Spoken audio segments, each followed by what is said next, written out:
Welcome to my channel Compare History. Stone and bronze justice etched in time. In the heat of the Mesopotamian sun, a tall black steel towers above the dust, etched with 282 laws in unforgiving cuneiform. Not far off in history's gaze, under the warm Italian skies, Roman elders carved 12 bronze tablets to display in the heart of their republic. Two civilizations, separated by centuries and rivers of culture, both etched their understanding of justice into permanence. But which legacy speaks louder? Whose laws carried farther? Babylon's Hammurabi, king and God-ordained shepherd, proclaimed justice with divine finality. Rome's 12 tables, born not from kings but from plebeian protest, stood as the people's cry for equity. These were not merely laws.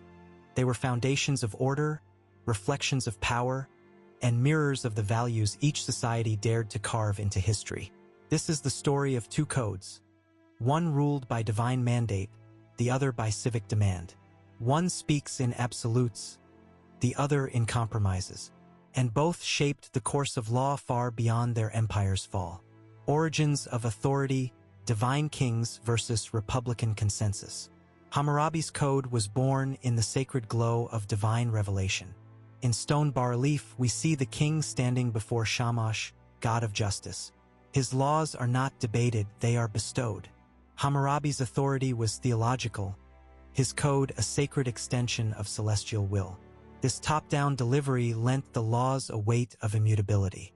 To disobey was to defy the gods. Contrast this with Rome in 451 BCE, a young republic raw from tyrannical kingship, facing fierce class tensions.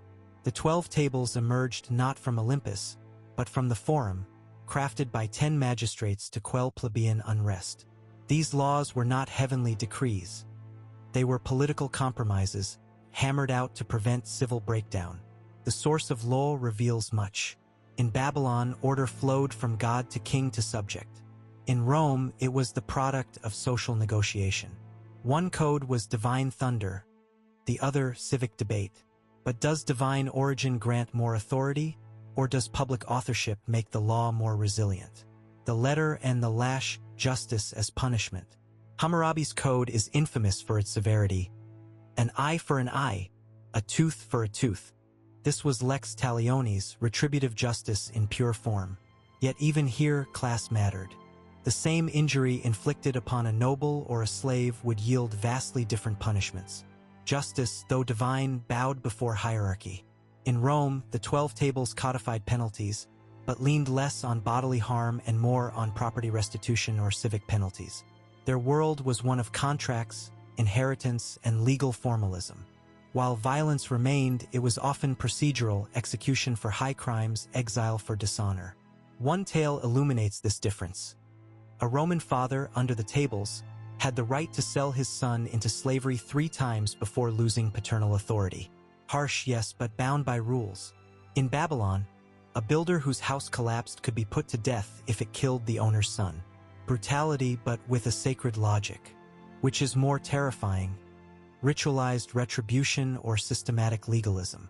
Class and the law, elites, slaves, and shadows. In Babylon, the code meticulously stratified punishment by social rank. Nobles, commoners, and slaves lived under the same laws, but not under the same consequences.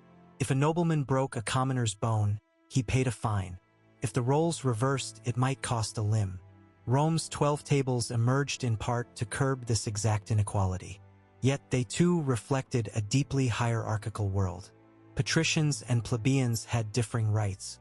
Slaves had none. Still, Rome allowed some legal appeal. A man could plead his case before an assembly. Consider the Babylonian wife falsely accused of infidelity. She could leap into the Euphrates to prove her innocence. In Rome, a woman's testimony was rarely valid without a male guardian. Both systems upheld class and gender inequity, but Rome gestured, however faintly, toward procedural fairness. Babylon offered the security of predictability. Injustice was structured, not arbitrary. Can law be just if it protects only the powerful? Property and commerce order in trade. Both codes reveal sophisticated economic systems. Hammurabi's laws regulate grain prices, shipping contracts, and debts. Merchants were protected but also bound by strict penalties. Lending at interest was lawful, but default brought swift punishment. Commerce, to the Babylonians, was sacred order. Rome's laws reflected a commercial republic. Property law, debt arrangements, and inheritance were central to the tables. Legal formulae governed business, precise, structured, and enforceable. A man could seize a debtor after 30 days of non-payment. Contracts were sacred, even without divine imprimatur. An example from Babylon. A merchant cheated by a corrupt agent could appeal for redress, but if proven false, risked punishment himself. In Rome, the focus was procedure, clear steps, fixed outcomes. These were not just economies. They were civilizations built on the assumption that order in trade mirrored order in the cosmos. But is law the guardian of markets, or their creation? Family and patriarchy, law in the home. Both codes assumed the primacy of the patriarch. In Babylon, the father held sway over wife and children, but there were protections. A wife could divorce an abusive husband. A dowry was protected property. In Rome, the paterfamilias held nearly absolute authority. He could disown, sell, or even execute his children, though custom often restrained these powers. The tables reinforced family hierarchy, yet also codified inheritance, adoption, and kinship obligations. A notable Roman clause allowed a woman freed from paternal authority to manage her own estate if she had no male guardian. In Babylon, a priestess could hold property independently. Both systems walked the line between oppression and structure. The law in the home was a mirror of the law in the state. Where does authority end and tyranny begin? Religion and law, sacred and secular codes. Hammurabi's code drips with divine authority. The introduction and epilogue invoke gods, bless the just, and curse the lawbreakers. Law was liturgy. Rome, despite its priests and omens, separated ritual from law. The tables were civic, not divine. Oaths invoked gods, but judgment rested with men. This secular tilt gave Rome legal flexibility. Laws could evolve without theological crisis. A Babylonian accused might undergo river ordeal to prove innocence. In Rome, he faced a magistrate. One tested the will of the gods, the other the letter of law. Does divine sanction make law unbreakable or unchallengeable? Legacy and echoes, which code endured? Hammurabi's code vanished with Babylon's fall, rediscovered only millennia later in a ruin near Susa. Its influence, though foundational, was buried until archaeologists brought it to light. Rome's 12 tables, while physically lost, lived on in the Roman legal tradition, echoing through Justinian's Corpus Juris Civilis and into modern civil law. One law was a fossil, majestic but entombed. The other, a seed, transplanted and flowering in courts from Paris to Sao Paulo. Both were attempts to bind chaos with reason, but only one passed its DNA into the future. Which matters more, the origin of the law or its afterlife?